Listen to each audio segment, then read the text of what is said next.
ഞങ്ങളും ക്രൂശിക്കപ്പെട്ട ക്രിസ്തുവിനെ പ്രസംഗിക്കുന്നു. ദൈവ തിരുനാമത്തിന് മഹത്വം ഉണ്ടാകട്ടെ. ഉൽപ്പത്തി പുസ്തകം 18-ാം അധ്യായം 12-ാം വാക്യം. ആകയാൽ സാറ ഉള്ളുകൊണ്ട് ചിരിച്ചു, വൃദ്ധയായിരിക്കുന്ന എനിക്ക് സുഖഭോഗമുണ്ടാകുമോ? എൻ്റെ ഭർത്താവും വൃദ്ധനായിരിക്കുന്നു എന്ന് പറഞ്ഞു. യഹോവ അബ്രഹാമിനോട്, വൃദ്ധയായി ഞാൻ പ്രസവിക്കുന്നത് വാസ്തവമോ എന്ന് പറഞ്ഞ് സാറ ചിരിച്ചതെന്ത്? യഹോവയാൽ കഴിയാത്ത കാര്യമുണ്ടോ? ഒരാണ്ട് കഴിഞ്ഞിട്ട് ഈ സമയമാകുമ്പോൾ ഞാൻ നിൻ്റെ അടുക്കൽ മടങ്ങി വരും, സാറയ്ക്ക് ഒരു മകനുണ്ടാകുമെന്ന് അരുളി ചെയ്തു. സാറ ഭയപ്പെട്ടു. ഇല്ല, ഞാൻ ചിരിച്ചില്ല എന്ന് പറഞ്ഞു. അങ്ങനെയല്ല, നീ ചിരിച്ചു എന്ന് അവൻ അരുളി ചെയ്തു. ദൈവത്തിന് സ്തോത്രം. ജീവനുള്ള ദൈവം അബ്രഹാമിൻ്റെ കൂടാരവാതിൽക്കൽ പ്രത്യക്ഷപ്പെട്ടു. നാം ആ വിഷയം ചിന്തിച്ചു വരികയാണ്. അബ്രഹാം തലപൊക്കി നോക്കിയപ്പോൾ കൂടാരവാതിൽക്കൽ 3 പുരുഷന്മാർ നിൽക്കുന്നത് കണ്ടു. അബ്രഹാം ഓടിച്ചെന്നു, നിലം വരെ കുനിഞ്ഞു, വളരെ ആദരവോടെ അവരെ കൈക്കൊള്ളുകയും വിനയപൂർവ്വം അവരെ സൽക്കരിക്കുകയും ചെയ്തു. കർത്താവായ യേശുവും 2 മാലാഖമാരും കൂടെ തൻ്റെ കൂടാരവാതിൽക്കൽ പ്രത്യക്ഷപ്പെട്ട മഹാത്ഭുതം അബ്രഹാം അതിസന്തോഷത്തോടെ നന്ദിയോടെ കാണുകയായിരുന്നു. അബ്രഹാം സമർപ്പിച്ച സമർപ്പണങ്ങളെല്ലാം ദൈവം കൈക്കൊണ്ടു. അബ്രഹാമിൻ്റെ ഹൃദയത്തിൻ്റെ ആഴത്തിൽ നിന്നുള്ളതായ ആ നന്ദിയുടെ സമർപ്പണങ്ങൾ കർത്താവ് സ്വീകരിച്ചു, കർത്താവ് അംഗീകരിച്ചു. കർത്താവ് സന്തോഷത്തോടെ അബ്രഹാമിനോട് തൻ്റെ വാഗ്ദത്തം നിവർത്തിക്കുന്ന കാര്യം അരുളി ചെയ്യുകയാണ്. അതാണ് നാം 10-ാം വാക്യത്തിൽ വായിക്കുന്നത്. ഉൽപ്പത്തി പുസ്തകം 18-ാം അധ്യായം 10-ാം വാക്യം. ഒരാണ്ട് കഴിഞ്ഞിട്ട് ഞാൻ നിൻ്റെ അടുക്കൽ മടങ്ങി വരും, അപ്പോൾ നിൻ്റെ ഭാര്യ സാറയ്ക്ക് ഒരു മകനുണ്ടാകും എന്ന് പറഞ്ഞു. ജീവനുള്ള ദൈവം അബ്രഹാമിന് 75-ാമത്തെ വയസ്സിൽ കൊടുത്ത വാഗ്ദത്തം ഇപ്പോൾ അത് വീണ്ടും ആവർത്തിച്ച് പറയുകയാണ്. സ്വർഗത്തിലെ ദൈവത്തിൻ്റെ കരുണ അബ്രഹാമിന് വാഗ്ദത്തം നിറവേറ്റി കൊടുക്കുന്ന സംഭവം വ്യക്തമായി അരുളി ചെയ്യുകയാണ്. അബ്രഹാം സന്തോഷത്തോടെ കേട്ടു. അബ്രഹാം അത് വിനയത്തോടെ കേട്ടു. വളരെ താഴ്മയോടെ അനുസരണഭാവത്തോടെ അബ്രഹാം നിന്നു. ദൈവത്തിൻ്റെ പരമശക്തിയിലുള്ളതായ വിശ്വാസത്തോടെ അബ്രഹാം നിന്നു. ഇതിന് മുൻപൊരിക്കൽ ഇതേ വാഗ്ദത്തം അബ്രഹാമിന് ലഭിച്ചപ്പോൾ ദൈവത്തമ്പുരാനോട് അബ്രഹാം സംശയത്തോടൊരു വാക്ക് പറഞ്ഞത് 17-ാം അധ്യായത്തിൽ നാം കാണുന്നുണ്ട്. 17-ാം അധ്യായത്തിൽ അബ്രഹാം ദൈവസന്നിധിയിൽ ഇപ്രകാരം പറയുകയാണ്. എന്താണ് പറഞ്ഞത്? ഞാൻ അവളെ അനുഗ്രഹിച്ച് അവളിൽ നിന്ന് നിനക്ക് മകനെ തരും. ഞാൻ അവളെ അനുഗ്രഹിക്കുകയും അവൾ ജാതികൾക്ക് മാതാവായി തീരുകയും ജാതികളുടെ രാജാക്കന്മാർ അവളിൽ നിന്ന് ഉത്ഭവിക്കുകയും ചെയ്യും എന്ന് ദൈവം അരുളി ചെയ്തു. അത് 17-ാം അധ്യായം 16-ാം വാക്യം മുതലാണ്. 17-ാം അധ്യായം 16-ാം വാക്യത്തിൽ സ്വർഗത്തിലെ ദൈവം അബ്രഹാമിന് വാഗ്ദത്തം ഉറപ്പിച്ച് കൊടുക്കുകയാണ്. നിൻ്റെ ഭാര്യ സാറ പ്രസവിക്കും, അങ്ങനെ നിങ്ങൾക്കൊരു മകനുണ്ടാകും. അവൻ മൂലം ഭൂമിയിലെ ജാതികൾ അനുഗ്രഹിക്കപ്പെടും. 12-ാം അധ്യായത്തിൽ കൊടുത്തതായ 75-ാമത്തെ വയസ്സിൽ ലഭിച്ചതായ വാഗ്ദത്തം ദൈവം ഉറപ്പിച്ച് കൊടുക്കുകയാണ്. ഞാൻ അവളെ അനുഗ്രഹിക്കുകയും അവൾ ജാതികൾക്ക് മാതാവായി തീരുകയും ജാതികളുടെ രാജാക്കന്മാർ അവളിൽ നിന്ന് ഉത്ഭവിക്കുകയും ചെയ്യും എന്ന് അരുളി ചെയ്തു. 17-ാം വാക്യം വളരെ ശ്രദ്ധേയമാണ്. അപ്പോൾ അബ്രഹാം കവിണ്ണ് വീണ് ചിരിച്ചു. അബ്രഹാം അത് പരിഹാസത്തോടെയുള്ള ചിരിയല്ല, അവിശ്വാസത്തിൻ്റെ ചിരിയുമല്ല. അബ്രഹാമിൻ്റെ നന്ദിയുടെ ആഹ്ലാദത്തിൻ്റെ ചിരിയാണ്. ദൈവം കൽപ്പിച്ചത് നിവർത്തിക്കുമെന്ന് അബ്രഹാമിന് അറിയാം. ദൈവം വാഗ്ദത്തം ചെയ്ത് നിവർത്തിപ്പാൻ ശക്തനാണെന്ന് അബ്രഹാമിന് അറിയാം. അനുഭവങ്ങൾ അങ്ങനെ അബ്രഹാമിന് പഠിപ്പിച്ചിട്ടുണ്ട്. അബ്രഹാം ഇവിടെ കവിണ്ണ് വീണ് ചിരിച്ചത് നന്ദിയുടെ, സന്തോഷത്തിൻ്റെയും ആഹ്ലാദത്തിൻ്റെയും ചിരിയാണ്. അബ്രഹാം കവിണ്ണ് വീണ് ചിരിച്ചു. 17-ാം വാക്യം. അപ്പോൾ അബ്രഹാം കവിണ്ണ് വീണ് ചിരിച്ചു. 100 വയസ്സുള്ളവന് മകൻ ജനിക്കുമോ? 90 വയസ്സുള്ള സാറ പ്രസവിക്കുമോ എന്ന് തൻ്റെ ഹൃദയത്തിൽ പറഞ്ഞു. അബ്രഹാം ദൈവത്തോട് ഹൃദയത്തിൽ പറയുകയാണ്. എന്താണ് കർത്താവ് ഈ പറയുന്നത്? 100 വയസ്സുള്ള എനിക്കൊരു മകൻ ഉണ്ടാകുമോ? 90 വയസ്സുള്ള എൻ്റെ ഭാര്യ പ്രസവിക്കുമോ? എന്താണ് കർത്താവ് ഈ പറയുന്നത്? അബ്രഹാം പിന്നെ ഇങ്ങനെയും പറയുകയാണ്, വേണ്ട വേണ്ട, എനിക്ക് ആ ഇസ്മായേൽ ജീവനോടുകൂടി ഇരുന്നാൽ മതി. ദാസിയുടെ മകനായ ഇസ്മായേൽ ജീവനോടുകൂടി ഇരുന്നാൽ മതി. അടുത്ത വാക്യം അങ്ങനെയാണ്, 17-ാം അധ്യായം 18-ാം വാക്യം മുതൽ, ഇസ്മായേൽ നിൻ്റെ മുൻപാകെ ജീവിച്ചിരുന്നാൽ മതിയെന്ന് അബ്രഹാം ദൈവത്തോട് പറഞ്ഞു. ദൈവത്തിന് സ്തോത്രം. അപ്പോൾ ദൈവം വ്യക്തമായി ഉറപ്പിച്ച് പറഞ്ഞു കൊടുക്കുകയാണ്. അതിനെ ദൈവം അരുളി ചെയ്തത്, അല്ല, നിൻ്റെ ഭാര്യയായ സാറ തന്നെ നിനക്കൊരു മകനെ പ്രസവിക്കും. നീ അവൻ ഇസ്ഹാക്ക് എന്ന് പേരിടണം. ഞാൻ അവനോടും അവൻ്റെ ശേഷം അവൻ്റെ സന്തതിയോടും എൻ്റെ നിയമത്തെ നിത്യനിയമമായി ഉറപ്പിക്കും. എത്ര കൃത്യമായിട്ടാണ് ദൈവം തമ്പുരാൻ ഇത് പറഞ്ഞത്. ഇത് പറഞ്ഞു കഴിഞ്ഞ് പിന്നെയും ഏതാണ്ട് 13 വർഷം കഴിഞ്ഞിരിക്കുകയാണ്.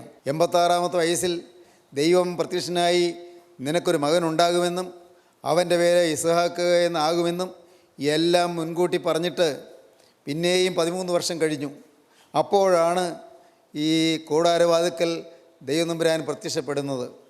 ദൈവത്തിന് സ്തോത്രം. ദൈവം ഒരു വാക്ക് പറഞ്ഞാൽ മാറുകയില്ല. സ്വർഗത്തിലെ ദൈവം ഒരു വാഗ്ദത്തം തന്നാൽ ആ വാഗ്ദത്തത്തിൽ നിന്ന് കർത്താവ് പിന്നോക്കം മാറുകയില്ല. ദൈവത്തിന് സ്തോത്രം. പ്രിയപ്പെട്ടവരെ, നിങ്ങൾക്ക് സ്വർഗത്തിലെ ദൈവം എന്തെങ്കിലും വാക്കുകൾ തന്നിട്ടുണ്ടോ? നിങ്ങൾക്ക് എന്തെങ്കിലും വാഗ്ദത്തങ്ങൾ ലഭിച്ചിട്ടുണ്ടോ?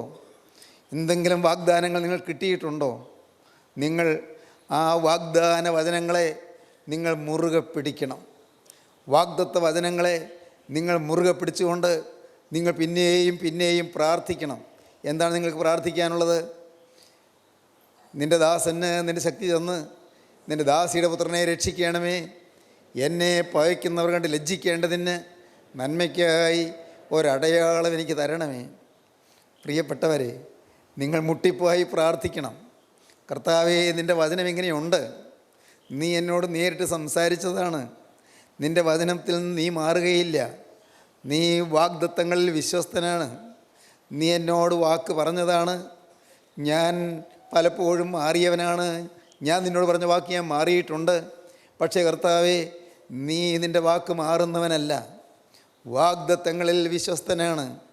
എൻ്റെ കർത്താവേ, നീ എനിക്ക് തന്ന വാഗ്ദത്തം നിവർത്തിപ്പാൻ നീ ശക്തനാണ്. അബ്രഹാം നന്ദിപൂർവ്വം ദൈവത്തെ നമസ്കരിച്ചു. കവിണ്ണ് വീണ് ചിരിച്ചു. സന്തോഷം കൊണ്ട് അവിടെ നമസ്കാരം ചെയ്തു. സന്തോഷം കൊണ്ട് സാഷ്ടാംഗ പ്രണാമം ചെയ്തു. സന്തോഷം കൊണ്ട് ദൈവം മുൻപാകെ അങ്ങ് വീണു. അബ്രഹാം ചിരിച്ചു. സന്തോഷം കൊണ്ടാണ്, നന്ദി കൊണ്ടാണ്. നന്ദിയുടെ സന്തോഷത്തിൻ്റെ സ്തുതിയാണത്. എന്നാൽ ആ ചിരി പോലല്ല ഇവിടെ സാറ ചിരിക്കുന്നത്. 18-ാം അധ്യായത്തിൽ നാം കാണുന്നത് 12-ാം വാക്യത്തിൽ, ആകയാൽ സാറ ഉള്ളുകൊണ്ട് ചിരിച്ചു. വൃദ്ധിയായിരിക്കുന്ന എനിക്ക് സുഖഭോഗമുണ്ടാകുമോ? എൻ്റെ ഭർത്താവും വൃദ്ധനായിരിക്കുന്നുവല്ലോ എന്ന് പറഞ്ഞു. ദൈവത്തിന് സ്തോത്രം. പുതുനിയമത്തിലേക്ക് വരുമ്പോൾ ഇതുപോലുള്ളൊരു സംഭവം നാം കാണുന്നുണ്ട്. ലൂക്കോസിൻ്റെ സുവിശേഷം 1-ാം അധ്യായത്തിൽ ഭർത്താവായ സെഖര്യാവ് ദൈവത്തിൻ്റെ വചനം കേട്ടപ്പോൾ സെഖര്യാവ് സംശയിച്ചു. സെഖര്യാവ് അവിശ്വസിച്ചു. ദൈവം സെഖര്യാവിന് ശിക്ഷണം കൊടുത്തു. സെഖര്യാവ് പുരോഹിതനാണ്. സെഖര്യാവ് ഉന്നതനായ ഒരു വ്യക്തിയാണ്.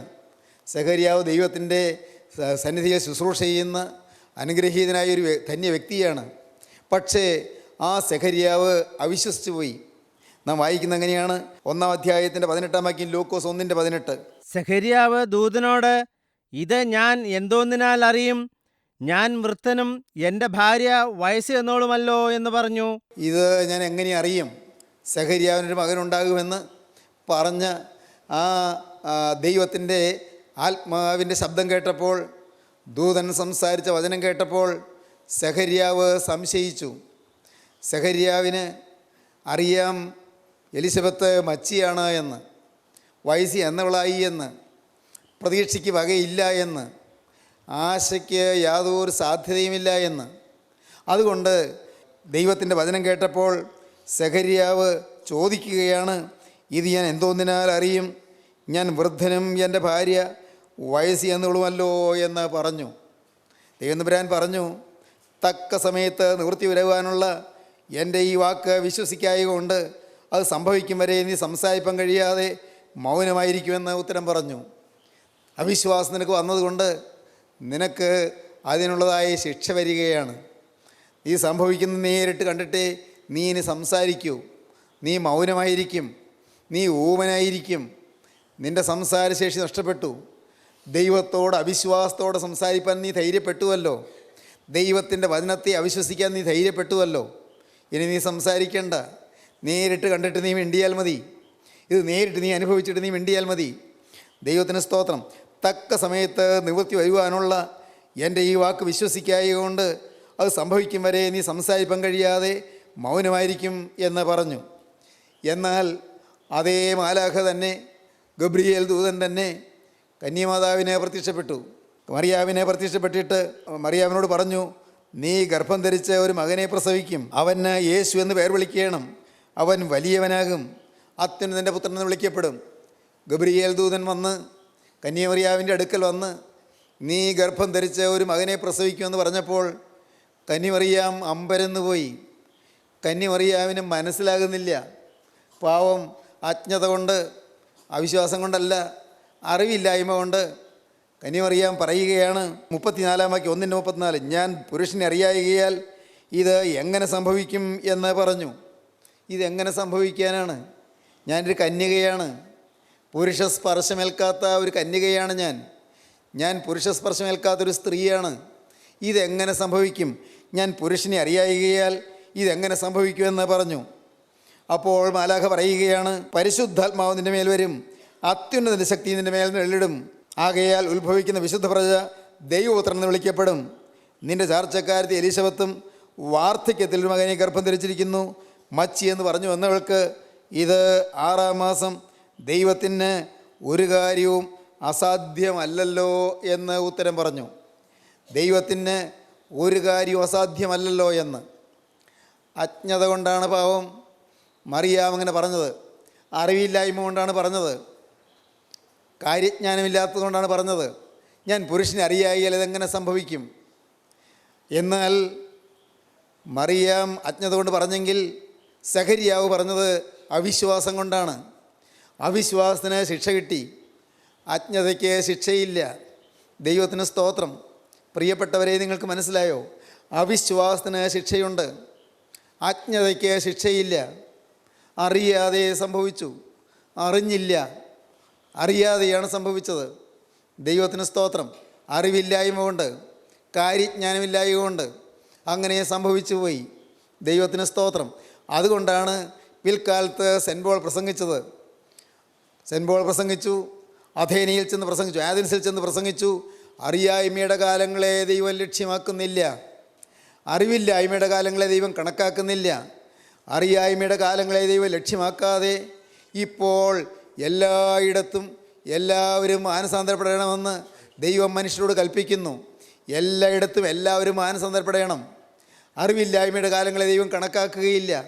അറിവില്ലാതെ പല കാര്യങ്ങളും ചെയ്തു പോയി, അറിവില്ലാതെ പല കാര്യങ്ങളിലും ഇടപെട്ടു പോയി, അറിവില്ലാതെ പലതും സംസാരിച്ചു പോയി, അറിവില്ലാതെ പലതും ചിന്തിച്ചു പോയി, അറിവില്ലാതെ പല പല അപകടങ്ങളിൽ പെട്ടുപോയി. അറിയായ്മയുടെ കാലങ്ങളെ ദൈവം ലക്ഷ്യമാക്കാതെ ഇപ്പോൾ എല്ലായിടത്തും എല്ലാവരും മാനസാന്തരപ്പെടുവാൻ ദൈവം മനുഷ്യരോട് കൽപ്പിക്കുന്നു. സഹോദരങ്ങളെ, ജീവനുള്ള ദൈവം സ്നേഹം മാത്രമാണ്. നാം ഉൽപ്പത്തി പുസ്തകത്തിൽ കണ്ടത് എന്താണ്? അവിടെ അബ്രഹാം നന്ദി കൊണ്ട്, സന്തോഷം കൊണ്ട്, ആഹ്ലാദം കൊണ്ട് ദൈവത്തെ സ്തുതിച്ചു, ആഹ്ലാദം കൊണ്ട് ചിരിച്ചു. എന്നാൽ സാറ ചിരിച്ചത് അങ്ങനെയല്ല. സാറ ഉള്ളുകൊണ്ട് ചിരിച്ചു. അബ്രഹാം ചിരിച്ചതുപോലെ തന്നെ ഉള്ളുകൊണ്ട് തന്നെയാണ് സാറായും ചിരിച്ചത്. പക്ഷേ സാറ ചിരിച്ചത് അവിശ്വാസം കൊണ്ടാണ്. കർത്താവ് കാണുകയാണ്, സാറ ഉള്ളുകൊണ്ട് ചിരിച്ചു, വൃദ്ധിയായിരിക്കുന്ന എനിക്ക് സുഖഭോഗമുണ്ടാകുമോ? എൻ്റെ ഭർത്താവും വൃദ്ധനായിരിക്കുന്നു എന്ന് പറഞ്ഞു. ദൈവത്തിന് സ്തോത്രം. വളരെയേറെ മർമ്മപ്രധാനമായ ചില ആശയങ്ങൾ കരുണയുള്ള കർത്താവ് ഈ തിരുവചനത്തിൽ നമുക്ക് തരികയാണ്. എന്താണത്? ഇവിടെ സാറായ്ക്ക് ശിക്ഷയില്ല, സാറായെ ദൈവം ശിക്ഷിക്കുന്നില്ല. അവിശ്വാസം കൊണ്ടാണ് അങ്ങനെ പറഞ്ഞത്. പക്ഷേ സാറായ്ക്ക് വചനം കൊടുത്ത് അവളെ ഉറപ്പിക്കുകയാണ്. അതെന്താണ് കാരണം? ദൈവത്തിന് സ്തോത്രം. അതിന് കാരണമുണ്ട്. അവിടെ ഭർത്താവ് ഒരു അബ്രഹാം വിശ്വാസിയായിട്ടുണ്ട്. എൻ്റെ ദൈവത്തിന് സ്തോത്രം. കാര്യം നിങ്ങൾക്ക് മനസ്സിലായോ? അബ്രഹാം വിശ്വാസിയായിട്ടുണ്ട്. വിശ്വാസിയായി ഭർത്താവോട് ഉറച്ചു നിൽക്കുന്നത് കൊണ്ട് ഭാര്യയുടെ ഒരു പാകപ്പഴ സ്വർഗത്തിലെ ദൈവം കരുണയോട് ക്ഷമിക്കുകയാണ്. ദൈവത്തിന് സ്തോത്രം. നമ്മുടെ ഓരോരുത്തരുടെയും പദവി എന്താണ്? അപ്പൻ്റെ പദവി എന്താണ്? ഒരു ഭർത്താവിൻ്റെ അല്ലെങ്കിൽ ഭാര്യയുടെ പദവി എന്താണ്? അപ്പൻ്റെ അല്ലെങ്കിൽ അമ്മയുടെ പദവി എന്താണ്? മക്കളുടെ പദവി എന്താണ്? ഒരു കുടുംബത്തിൽ ഒരാൾ വിശ്വാസിയായി നിന്നാൽ മറ്റുള്ളവരുടെ അവിശ്വാസത്തിനൊരു പോക്ക് വഴി കിട്ടും. എൻ്റെ ദൈവത്തിന് സ്തോത്രം. ഒറ്റയ്ക്ക് ഒരാൾ വിശ്വാസവീരനായി നിൽക്കാമോ? മകളെ, നീ ഒരാൾ വിശ്വാസത്തിൻ്റെ സ്ഥിരതയിൽ നിൽക്കാമോ? എന്നാൽ സ്വർഗത്തിലെ ദൈവം നിൻ്റെ പ്രിയപ്പെട്ടവരുടെ അവിശ്വാസത്തെ ക്ഷമിക്കുകയും അത്ഭുതങ്ങൾ നിൻ്റെ കുടുംബത്തിലും നിൻ്റെ ജീവിതത്തിലും വരുത്തി തരികയും ചെയ്യും. സഹോദരങ്ങളെ, നിങ്ങളോട് പറയട്ടെ, നാം ഓരോരുത്തരുടെയും ഗൗരവമേറിയ നിലനിൽപ്പ് അത് ദൈവം ആശയോടെ കാണുകയാണ്. കിട്ടിയ വെളിച്ചത്തിൽ നിൽക്കാൻ നമുക്ക് കഴിയുമോ? കിട്ടിയ പ്രകാശത്തിൽ നിൽക്കാൻ നമുക്ക് കഴിയുമോ? അയ്യോ, എൻ്റെ മോൻ ശരിയാകുന്നില്ലല്ലോ, അവൻ നേർവഴിക്ക് വരുന്നില്ലല്ലോ, എൻ്റെ മോൾ വഴിതെറ്റി പോകുന്നല്ലോ, അവരെല്ലാം ഉഴപ്പി ജീവിതം കളയുന്നല്ലോ, മക്കളെല്ലാം ഒരു സുബോധമില്ലാത്തതുപോലെ പെരുമാറുന്നല്ലോ, എൻ്റെ ദൈവമേ, എൻ്റെ കുടുംബത്തിൽ സമാധാനമില്ലല്ലോ, ഞാൻ എന്തു വേണ്ടു? നിങ്ങൾ പലരും വിഷമിക്കുന്നവരാണ്, നിങ്ങൾ പലരും ഭാരപ്പെടുന്നവരാണ്. എന്നാൽ നിങ്ങൾ പറയട്ടെ, നിങ്ങൾ ഭാരപ്പെടുന്നതിന് പകരം നിങ്ങൾ ഒറ്റയ്ക്കൊരാൾ ഉറച്ചു നിൽക്കൂ, ഒറ്റയ്ക്കൊരാൾ ഭാരമെടുക്കാതെ നിൽക്കൂ, ഒറ്റയ്ക്കൊരാൾ ചുമടെടുക്കാതെ നിൽക്കൂ. ചുമടെല്ലാം ഗോകുൽത്തായിലെ കുരിശിലേക്ക് ഏൽപ്പിച്ചു കൊടുക്കൂ. നിങ്ങളുടെ ഭാര ചുമടുകളെല്ലാം കർത്താവായ യേശുവിൻ്റെ പാദപീഠത്തിലേക്ക് നിങ്ങൾ വിട്ടുകൊടുക്കൂ.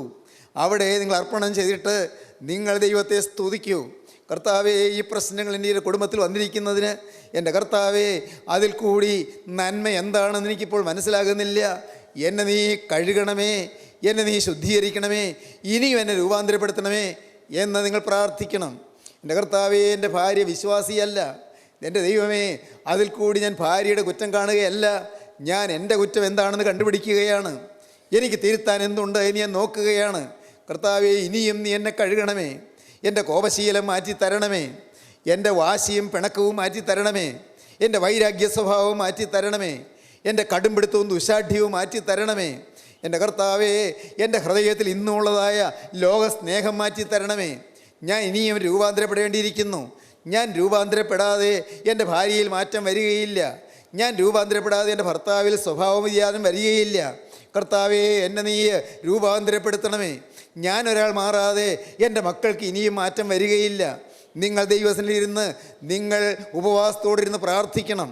അപ്പോൾ കാണാം, നിങ്ങൾ ഒരാളിൽ ഊന്നി നിന്നുകൊണ്ട് സ്വർഗത്തിലെ ദൈവം വീര്യം പ്രവർത്തിക്കുന്നത്. നിങ്ങൾ ഒരാളിൽ നിന്നുകൊണ്ട് സ്വർഗത്തിലെ ദൈവം നിങ്ങളുടെ വീട്ടിലുള്ളവരോട് ഇടപെടുന്നത്. നിങ്ങൾ ഒരാളിൽ ഊന്നി നിന്നുകൊണ്ട്, ഒരാളിൽ ചവിട്ടിയിറങ്ങി നിന്നുകൊണ്ട് സ്വർഗത്തിലെ ദൈവം ചില അത്ഭുതങ്ങൾ പ്രവർത്തിക്കുന്നത്. ദൈവത്തിന് സ്തോത്രം. നിങ്ങൾ ഓരോരോ കാര്യങ്ങളിൽ കൂടെയും നടത്തിയെടുക്കേണ്ടത് എന്താണ്? എൻ്റെ ശുദ്ധീകരണം. ക്രിസ്തുവിൻ്റെ ആളത്വമായി ഞാൻ മാറുന്നതിന് എന്തെല്ലാം ചെയ്യണം? എവിടെയെല്ലാം മാറ്റം വരുത്തണം? എൻ്റെ ദൈവത്തിന് സ്തോത്രം. സാറ ഉള്ളുകൊണ്ട് ചിരിച്ചു, അവൾ അവിശ്വാസത്തോടെ ചിരിച്ചു. പക്ഷേ ദൈവം അവളെ ശിക്ഷിക്കുന്നില്ല, ദൈവം ക്ഷമിക്കുകയാണ്. അബ്രഹാമിനെ നോക്കുമ്പോൾ എങ്ങനെ സാറായെ ശിക്ഷിക്കാം? ദൈവത്തിന് സ്തോത്രം. ഈ സാറ പ്രസവിച്ചാണ് ഇസ്ഹാക്ക് ജനിക്കേണ്ടത്. ഈ സാറായെ ശിക്ഷിച്ചാൽ ആ ശിക്ഷ പരോക്ഷമായി അബ്രഹാമിൻ്റെ മേൽ വരും. ദൈവത്തിന് സ്തോത്രം. അബ്രഹാമിനോട് ദൈവം കൽപ്പിച്ച അരുളപ്പാട് നിവർത്തിക്കാൻ വയ്യാതെ വരും. പ്രിയപ്പെട്ടവരെ, നിങ്ങൾക്ക് മനസ്സിലായോ കാര്യത്തിൻ്റെ ഗൗരവം? ഓർക്കുക, ജീവനുള്ള ദൈവത്തിൻ്റെ സന്നിധിയിൽ ഞാനൊരാൾ വിശ്വസ്തനായി നിൽക്കുവാൻ തീരുമാനിക്കും. എന്താണ് ഉണ്ടായത്? ആ ദൈവം നമ്പുരാൻ അത് ഉള്ളം കൊണ്ടാണ് അവൾ ചിരിച്ചതെങ്കിലും ദൈവം അറിഞ്ഞു. ഹൃദയം കൊണ്ട് ചിരിച്ചു. പക്ഷേ സ്വർഗത്തിലെ ദൈവം കണ്ടു. എല്ലാം കാണുന്നവൻ, ഉള്ളറിയുന്നവൻ, ഹൃദയത്തിലെ ചിന്തനങ്ങളെ അറിയുന്നവൻ ദൈവം അത് കണ്ടു. ദൈവം പറഞ്ഞു, അല്ല, ഞാൻ ചിരിച്ചില്ല എന്ന് സാറാ പറഞ്ഞു. ദൈവം പറഞ്ഞു, അങ്ങനെയല്ല, നീ ചിരിച്ചു എന്ന് ദൈവം അരുളി ചെയ്തു. ഹൃദയം കാണുന്ന ദൈവം, എല്ലാം കാണുന്ന ദൈവം. ദൈവം നമ്പുരാൻ സാറയോട് പറഞ്ഞു, നീ ചിരിച്ചു. അകത്ത് കൂടാരത്തിനുള്ളിൽ നിന്നാണ് സാറ ചിരിച്ചത്. നേരെ മുൻപിൽ വന്നല്ല ചിരിച്ചത്, നേരെ മുമ്പിൽ വന്നല്ല സാറ സംസാരിക്കുന്നത്. സാറ കൂടാരവാതിൽക്കൽ മറഞ്ഞു നിൽക്കുകയാണ്. പക്ഷേ അവൾ ഉള്ളം കൊണ്ട് സംശയിച്ച് ഒരല്പം പരിഹാസഭാവത്തിൽ ചിരിച്ചത് സ്വർഗത്തിൽ ദൈവം കണ്ടിരിക്കുന്നു. ദൈവത്തിന് സ്തോത്രം. ദൈവം അറിഞ്ഞിരിക്കുന്നു. മകനെ നിന്നോട് പറയട്ടെ, മകളെ നീ അറിയിക്കട്ടെ, നിൻ്റെ ഹൃദയത്തിലൂടെ പോകുന്ന ചിന്തനങ്ങളെ സ്വർഗത്തിലെ ദൈവം കാണുന്നു. എബ്രായ ലേഖനം 4-ാം അധ്യായം 13-ാം വാക്യം വായിക്കുമ്പോൾ കാണാം, ദൈവത്തിന് മറഞ്ഞിരിക്കുന്ന ഒരു സൃഷ്ടിയുമില്ല, സകലവും അവൻ്റെ കണ്ണിന് നഗ്നവും മലർന്നതുമായി കിടക്കുന്നുവെന്ന്. 7-ാം സങ്കീർത്തനം 9-ാമത്തെ വാക്യം വായിക്കുമ്പോൾ കാണാം, നീതിമാനായ ദൈവം ഹൃദയങ്ങളെയും അന്തരിന്ദ്രിയങ്ങളെയും ശോധന ചെയ്യുന്നുവല്ലോ എന്ന്. വെളിപ്പാട് പുസ്തകം 2-ാം അധ്യായം 23-ാം വാക്യം വായിക്കുമ്പോൾ കാണാം, ദൈവം എല്ലാം ഹൃദയങ്ങളെയും ഉൾപ്പൂവുകളെയും ശോധന ചെയ്യുന്നുവെന്ന്. ഹൃദയങ്ങളെയും ഉൾപ്പൂവുകളെയും ശോധന ചെയ്യുന്നുവെന്ന്. ഹൃദയം അന്തരംഗത്തെ അറിയുന്നുവെന്ന്. ദൈവം മനുഷ്യൻ്റെ ഹൃദയത്തെ തൂക്കി നോക്കുന്നുവെന്ന്. ദൈവത്തിന് സ്തോത്രം. ദൈവത്തിന് അറിവില്ലാതെ ഒന്നുമില്ല. ഹൃദയത്തിലെ ചിന്തകളെ ദൈവം കാണുന്നു, മനസ്സിലെ ഭാവങ്ങളെ ദൈവം കാണുന്നു, മനസ്സിലെ നിരൂപണങ്ങളെ ദൈവം അറിയുന്നു, നമ്മുടെ ചിന്താഗതികളിൽ വരുന്നതായ മാറ്റങ്ങൾ ദൈവം കാണുന്നു. സ്വർഗത്തിലെ ദൈവം എല്ലാം കാണുന്നു. എൻ്റെ സഹോദരീ സഹോദരങ്ങളെ, ഇന്ന് നിങ്ങളോട് വിനയപൂർവ്വം ഞാൻ അറിയിക്കട്ടെ, നിങ്ങളിപ്പോൾ ഈ വാക്കുകളെ കേട്ടുകൊണ്ടിരിക്കുമ്പോൾ സ്വർഗത്തിലെ ദൈവം നിങ്ങളെ കാണുകയാണ്. അവൻ നിങ്ങളുടെ ഹൃദയം കാണുകയാണ്. അവൻ നിങ്ങളുടെ അവസ്ഥ അറിയുകയാണ്. അവന് നിങ്ങളോട് സഹതാപമാണ്. അവന് നിങ്ങളോട് സ്നേഹമാണ്.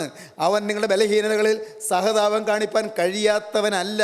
പാവമൊഴികെ സകലത്തിലും നമുക്ക് തുല്യമായി പരീക്ഷിക്കപ്പെട്ടവനത്രേ നമുക്കുള്ളത്. അതുകൊണ്ട് കരുണ ലഭിപ്പാനും തത്സമയത്ത് സഹായത്തിൽ കൃപ പ്രാപിപ്പാനുമായി നാം ധൈര്യത്തോടെ കൃപാസനത്തിനടുത്ത് ചെല്ലുക. അവൻ നമ്മുടെ ബലഹീനതകളിൽ സഹതാപം കാണിപ്പാൻ കഴിയാത്തവനല്ല. ദൈവത്തിന് സ്തോത്രം. സ്നേഹമുള്ളവനാണ് ദൈവം. നിങ്ങളുടെ ഹൃദയത്തിൽ ഇതുവരെ വന്നുപോയ പാകപ്പിഴകൾ ദൈവം കാണുന്നു. ദൈവം ക്ഷമിക്കാൻ തയ്യാറാണ്. നിങ്ങളുടെ ഹൃദയത്തിൽ വന്നുപോയ അവിശ്വാസങ്ങൾ ദൈവം കാണുന്നു. പുറത്തു തരാൻ ദൈവം കരുണയുള്ളവനാണ്. പ്രിയപ്പെട്ടവരെ, നാളിതുവരെ നിങ്ങളുടെ ജീവിതത്തിൽ എന്തെല്ലാം പാപങ്ങൾ വന്നെങ്കിലും എല്ലാം തൻ്റെ തിരുവിലാവ് പൊട്ടി ഒഴിയ തിരുരക്തത്തിൽ കഴുകിത്തരാൻ അവിടുന്ന് മനസ്സലിയുള്ളവനാണ്. ഏതെല്ലാം പാപങ്ങൾ നിങ്ങൾക്ക് വന്നുവോ, എന്തെല്ലാം അവിശ്വാസ ചിന്തകൾ നിങ്ങൾക്ക് വന്നുവോ, എന്തെല്ലാം അശുദ്ധ വികാരങ്ങൾ നിങ്ങൾക്ക് വന്നുവോ, ഏതെല്ലാം മലിന മോഹങ്ങളിൽ നിങ്ങൾ കുടുങ്ങിയോ, ഏതെല്ലാം അഴുക്ക് ചാലുകളിലൂടെ നിങ്ങൾ സഞ്ചരിച്ചുവോ, ദൈവവൈതലേ എത്ര നിഷ്ഠൂര പ്രവൃത്തികളിൽ നിങ്ങൾ മുഴുകിയോ, എത്ര കുൽസിത മാർഗങ്ങളെ നിങ്ങൾ അവലംബിച്ചുവോ, എന്തെല്ലാം തെറ്റുകളിൽ നിങ്ങൾ വീണുവോ, എല്ലാം പോക്കി കഴുകി വെടിപ്പാക്കി വിശുദ്ധീകരിച്ച് നിങ്ങളെ തൻ്റെ സന്നിധിയിൽ ചേർത്തുകൊള്ളുവാൻ സ്വർഗത്തിലെ ദൈവത്തിന് മനസ്സാണ്. നിങ്ങൾ അറിയുവീൻ. ആ കരുണാമയനായ യേശുവിനെ ഇപ്പോൾ നിങ്ങൾ വിളിക്കുക. അവനിതാ നിങ്ങളുടെ അരികത്വം നിൽക്കുന്നു. ഹൃദയം കാണുന്ന നിങ്ങളുടെ അരികത്വം നിൽക്കുന്നു. അവനെ വിളിക്കുക. അവനോട് പറയുക, യേശുവേ, എൻ്റെ ഹൃദയം കാണുന്നവനെ, എൻ്റെ ആഗ്രഹങ്ങൾ അറിയുന്നവനെ, എൻ്റെ മനസ്സിലെ ചിന്തകളെ കാണുന്നവനെ, എൻ്റെ വേദനകൾ അറിയുന്നവനെ, എൻ്റെ കണ്ണുനീര് കാണുന്നവനെ, ഇപ്പോൾ നീ എന്നോട് മനസ്സലിഞ്ഞ് എൻ്റെ മേൽ നിൻ്റെ കരമൊന്ന് വെക്കണമേ. നിൻ്റെ തൃക്കരം എൻ്റെ മേൽ വെച്ച് എന്നെ ഒന്ന് ആശീർവദിക്കണമേ, എന്നെ അനുഗ്രഹിക്കണമേ, എന്നെ തൊടണമേ, എന്നെ തലോടണമേ, എന്നെ അനുഗ്രഹിക്കണമേ. എൻ്റെ മേൽ നിൻ്റെ കൃപയുടെ കരം വെച്ചെന്നെ എല്ലാ നന്മകളാലും നിറയ്ക്കണമേ. പ്രാർത്ഥിപ്പീൻ. ദൈവകരങ്ങളിലേക്ക് ഏൽപ്പിക്കുവീൻ. പുതിയ സമർപ്പണം എടുക്കുവീൻ. നമുക്ക് സമർപ്പിക്കാം, നമുക്ക് പ്രാർത്ഥിക്കാം. കാരുണ്യവാനായ ഞങ്ങളുടെ സ്വർഗീയ പിതാവേ, ഈ മഹത്വപൂർണ്ണമായ സമയത്തിനായി ഞങ്ങൾ നിന്നെ സ്തുതിക്കുന്നു. വചനം കേട്ട് എല്ലാവരെയും ഇവിടുന്ന് അനുഗ്രഹിക്കണമേ. രോഗസൗഖ്യം നൽകണമേ. ബന്ധനങ്ങൾ അഴിക്കണമേ. ശാപദോഷങ്ങൾ മാറ്റണമേ. ബാധകൾ നീക്കം ചെയ്യണമേ. നന്മകളാൽ നിറയ്ക്കണമേ. തിരുവരവിന് വേണ്ടി ഞങ്ങളെ ഒരുക്കണമേ. യേശുവിൻ നാമത്തിൽ തന്നെ. ആമീൻ.